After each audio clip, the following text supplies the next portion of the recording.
Good day, my dear friends. Today I will share a dream with you. I'm not really sure if this is gonna be a part of confessions or dream interpretation because it is a dream and I will go into interpreting it. But at the same time, it is very much a part of my personal path with a real God in an unreal world. So, however it is, here it comes. I had a dream last night that was peculiar. I want to share a little bit about what happened the day before because it ties into that. And it is often so that the things that we experience before we go to bed, the things that we focus on and pray about and put in the hands of God and ask about, those are the things that very often come up in dreams. And especially, you get to notice that the more you get to learn how God speaks in dreams. So I'm going to share this dream, and I know that quite a lot of people, they would have interpreted very differently. I'm sure that some would have said that, oh, this was not a good dream, it's not from God. And I'm sure also that some would have made some big conspiracy thought of theory and prophetic this and that, and this is a dream about big politics and the world is coming to an end. But I actually do believe that this was simply a personal dream about my life and my situation.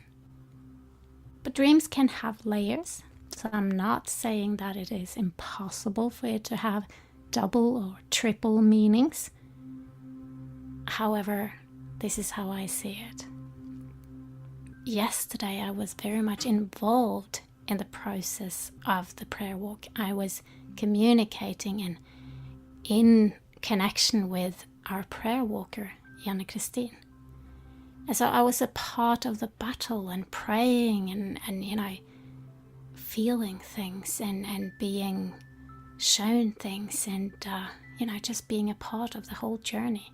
Even though I didn't leave my front door, I was still a part of the journey. She experienced this Norwegian mythical creature thing when she was up in the mountains. And if you want to hear more about that, then go to our archives and search for prayer walk and Knutshø, because that's the name of the file. Perhaps even I'll call it something mythical, but that's what it's called at the moment. And you'll get to hear more about that, and we're going to share a lot about that in the prayer walk shows in general, because that's what pops up.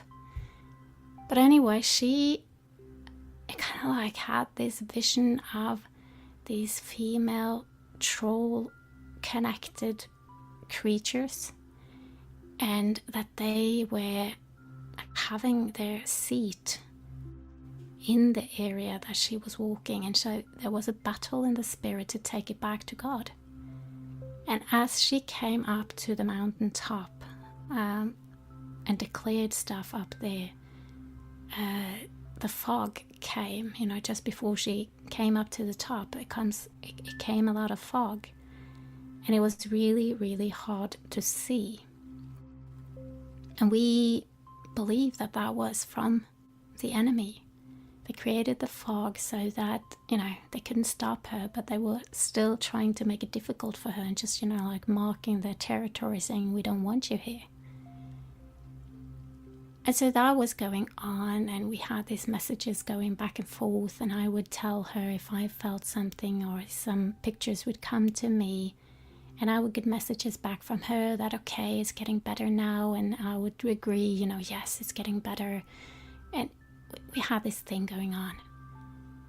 And then some hours later on, I noticed that my vision, my physical vision, was so much more cloudy than before.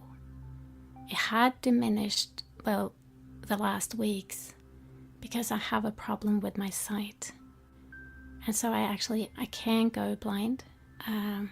If I'm lucky, I get to keep the sight that I have until I am old, but I can also be unlucky and lose it tomorrow, basically. So the sight for me is very, very, well, it's a point of uncertainty. And I'm such a visual person, and I just feel that I really need my sight in order to do the things that I'm called to do. And because of that, of course, that is an area where the enemy likes to attack also. They don't want me to see. They don't want me to fulfill what I'm here to do. But at the same time, I do trust that God is in control and that He will keep my sight so that I have enough to do the things that I'm meant to do. But anyway, my sight was really bad. And I have a 40-inch TV screen connected to my computer, and that's how I managed to do stuff on the computer. And then on that big screen right in front of me, I wasn't able to read messages. And so I was like, I was not feeling good about that. And it has been a pattern in my life that every time I get close to succeed in some kind of way, whether it's work or it's projects or anything that could mean something for me and put me in a place where I'm stronger, then when I was close to getting that, I would get attacked either through my health or through connections like relations. And both of these things are kind of like out of my direct control. I can't control what other people do or think or perceive. I can't control their choices based on these things either. And with my health, of course, I can influence that, but at the same time, I can't decide stop getting sick. I can solve things, I can make it better, I can give better conditions, I can heal issues and wounds, and I can think, and I can do so many things, but bottom end, I cannot decide that, okay, now I'm gonna stop being sick. That is up to God if the time is in for that to happen or not. These two things have been the two things that to me it seems as if the enemy has been using to stop me. And so when I did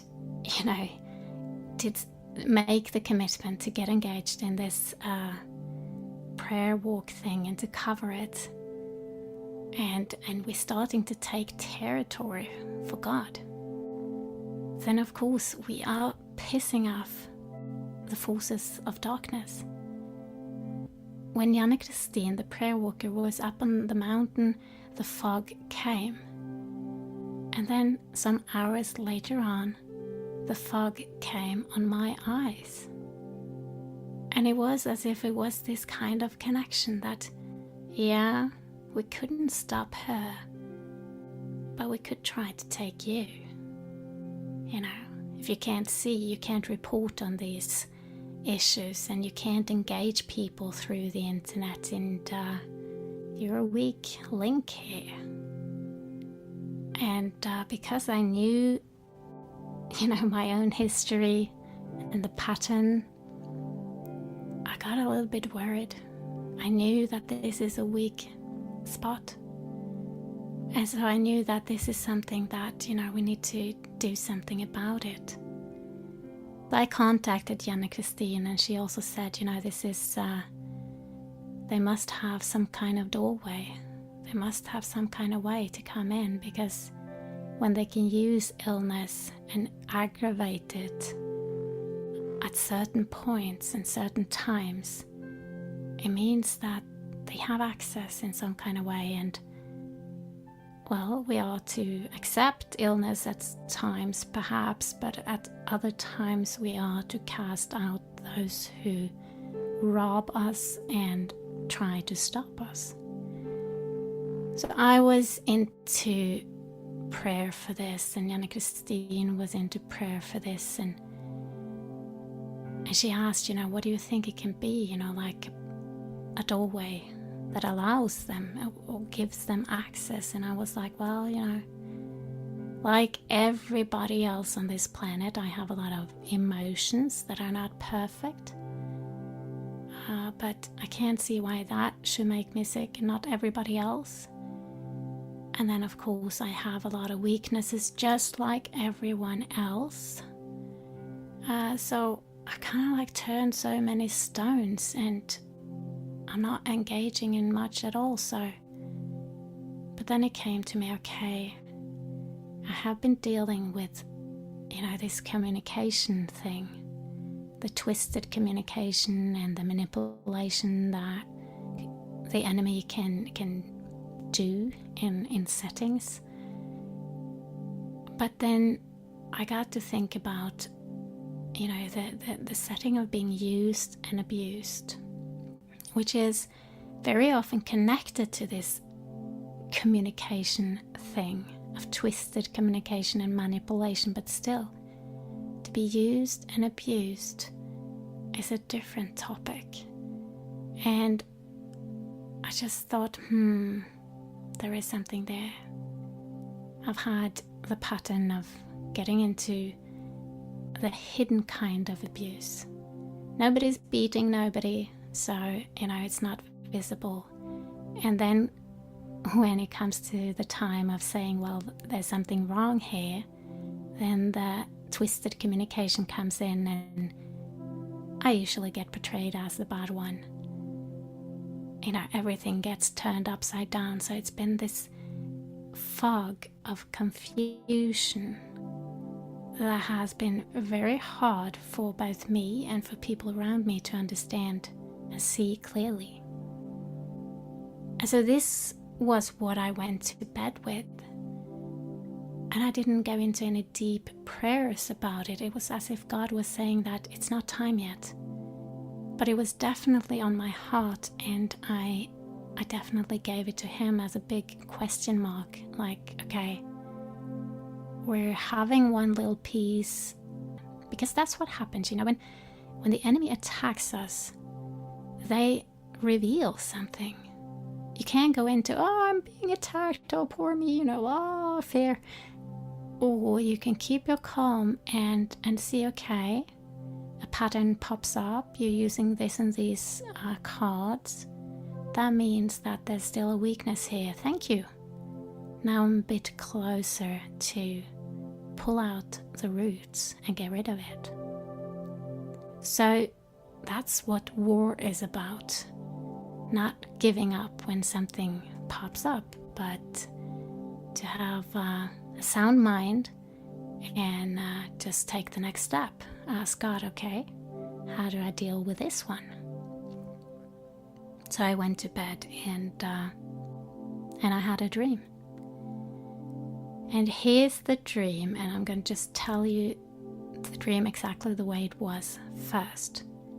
And while I'm telling you this dream, you can ponder upon, if you had this dream, would you reject it?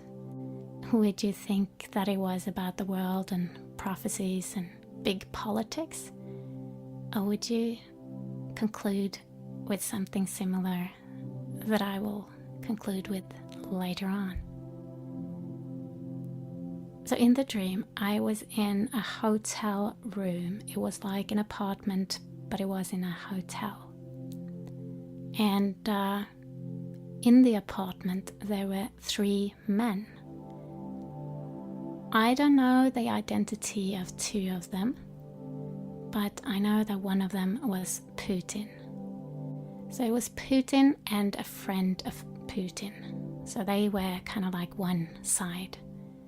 And then there was this other guy. And this other guy, for the lack of a better word, he did something. He lost in a way. And as a consequence of that, Putin said that, okay, we got to get him from behind. So it was kind of like a consequence and a punishment that they were gonna rape him in the rear end.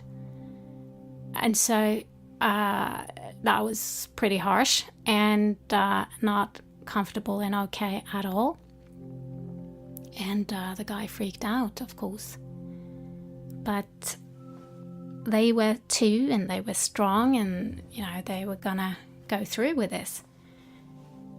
And I was in this apartment, and I was thinking, okay, I'm not gonna be able to sleep with this going on, inside my apartment. But I had all my things there, and it was where I was living. And so I was pondering, what am I gonna do? And they were not after me, luckily. But it was, it was not a place to be. But then I went into the bathroom, and in the bathroom I was just, standing there doing my thing. But then, sorry for the language, but Putin came in with the other guy, and he was making himself ready to rape this guy. So his stuff was out, and wet, and everything was going on, being ready to, do the thing.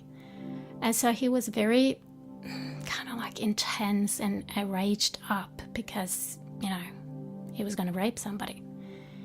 And while in that state, he kind of like politely asked me to move, very strictly, to move, because he needed access to certain things. And so it was this bizarre combination of being polite and in my home and criminal, brutal abuse. And at that point, I realized that, okay, I can't stay here. I mean, sleeping, getting sleep or not, that's one thing. I mean, this is horrible. But at the same time, being around people like that, what could they do to me, So at that point, I decided that I was going to take my purse, which was white, and just leave all of my things and go to a different place. Was I gonna leave all of my things and go to a new place, or was I gonna stay with my things in this toxic environment? So I did take my purse, which was, as I said, white, and I went out in the corridor because I did have a key to a different place. I did have a different room. I'd only been there once, so I didn't remember where it was, but I had been there, and I had the key to it. It was in the same hotel. And so I went out in the hall and started searching for it. And I didn't find the room in the dream, but I went through the hallway looking for it. And in that hallway, there was a strange, like a performance thing. There was a lady sitting in the corridor together with some other ladies, I think, but it was very strange. But they kept saying the Norwegian, I think it's a Norwegian name, we use it in Norway at least, they kept saying Elin, Elin, Elin. So that was basically the dream. I saw that, and I continued past her and down into the corridor looking for the room where the key that I had would fit. What would you think of a dream like that? Would you think that, oh boy, that's just nonsense, or, oh, Russia is gonna rape America, or, it could have been a lot of things like that, but I was active in this dream. And when I am the one active, most likely it was a dream about me. If I was just observing Putin and other people and I didn't do anything, then yes, perhaps it would have been a prophetic dream about the world and things like that. But this tied directly into the things I had been focusing on before I went to sleep. Because in the dream, you get lost sometimes in all the details, like, it was, he did this, and then there was like a punishment, and they were going to rape him, and all the details of Putin did this and that, and it gets so detailed, and it's not always pretty in a dream. But if you look at it, the basics of it was that abuse was taking place. It was ruthless, it was wrong, it was brutal and merciless, and it was right in my living area. So I was in my area with my things, and I wanted to go to sleep and have rest. But in the middle of my space, this kind of stuff was going on. And it even signified in the bathroom, that this brutal force was being polite to me at the same time. So it had this bizarre mix, which is exactly the way that it's been in my life, that the ones that, perhaps are good to me and are the blessings are also the curses. And so that ends up being very confusing, especially because things are being done in a way that, you just can't put your finger on it that easily. And the moment you can, well, that's the moment you're free. So I recognize that it did really represent or reflect the situation that I've been focusing on. And then I was in the bathroom, and bathroom is about cleansing out things. And thank God I'm in the process of cleansing out this pattern. This force is no longer going to be, the one that is ruling over me and my life. Instead, it's going to be cleansed out so that God is the one that is filling this space and, declaring what's going to happen and not. God is in control, but if God is not in that place in my life, then He's not going to be the one ruling there. I've been talking about this in Spirit Talk, about all the different rooms that we have, and there are different things in there. We have so many rooms inside of our being. And, it's up to us to find out what is there. And by this attack, I got a clearer sense of what was in one of my rooms. So bit by bit, it's being revealed, and I take that as an opportunity to throw it out and flush it down the sink.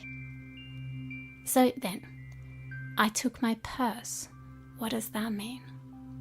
Well, a purse, that's where you have the most essential things. Your identity, your money. Like your identity, I mean you have your ID card.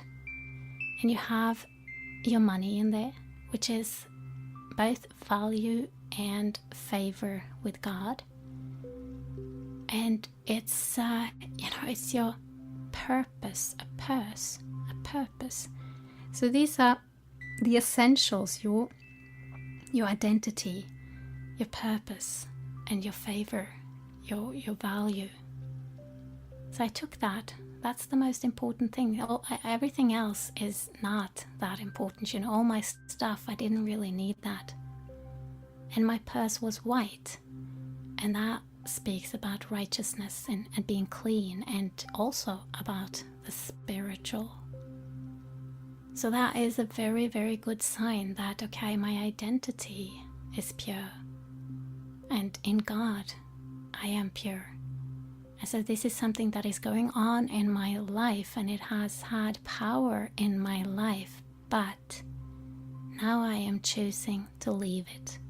I take my God-given identity, my purpose, and my value in God, and I leave this room, because it is not a place where I should spend any more time. I can't get rest there. I can't be safe there, and it's not right. And so I do as I did in the dream.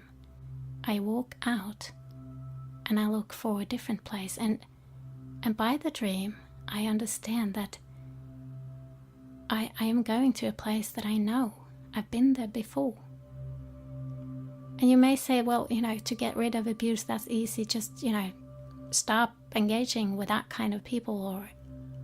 But the thing is that whatever you have grown up with, it is what you know, and it can take a lifetime to learn the things that you've never seen, thought, experienced.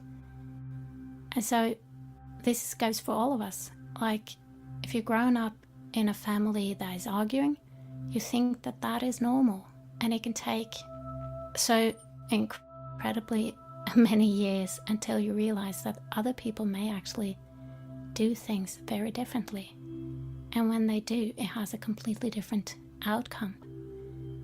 But it's like living in a house. You're in the house, one and the same house, most of your time, and when you are, you have the same view every day. So you think that this is what the world looks like. But if you go out and travel, or if you move a lot, you get to learn that there are so many other things and so many other views. And so it is with life as well. It has so many aspects, and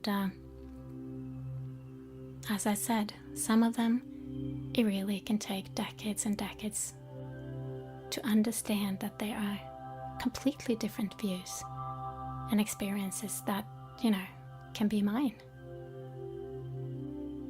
So I went out in the hallway looking for this room, some place where I've been before. And that speaks of a state, a way of living with a different content. And that is a good thing, because that was a place that was without this abuse and this negative thing going on. So it's a very, very good indication in this dream that I'm on my way to that place. I'm leaving the bad stuff. And then there's another very, very good thing, and that is that I didn't know exactly where that room was. I didn't remember, but I had the key. And what does that mean? Well, of course, I have what it takes to open that door. I have the tools, I have the insight, whatever it is. I have what I need to open the door. I just need to remember where it is. And I find that very inspiring. So I'm out looking for a room. There's a new space with a new way of living that I'm going to walk into.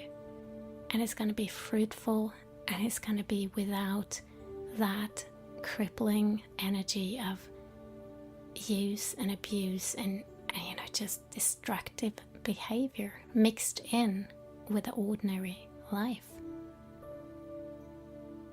And then lastly, there is a detail about this woman in the hallway saying, Elin, Elin, Elin. The name Elin means light. And from the Bible we know El, it means God. So this is a variation of, God is light and the light of God. And I take that as a very good thing, that I'm on my way to a brighter place. And then we have the aspect of politicians. Putin. Why Putin? Well, it hit me that Putin he's the leader of a big country. And in Norwegian, we would call it a big power. That's you have America and you have Soviet or Russia. They are big powers, we call them.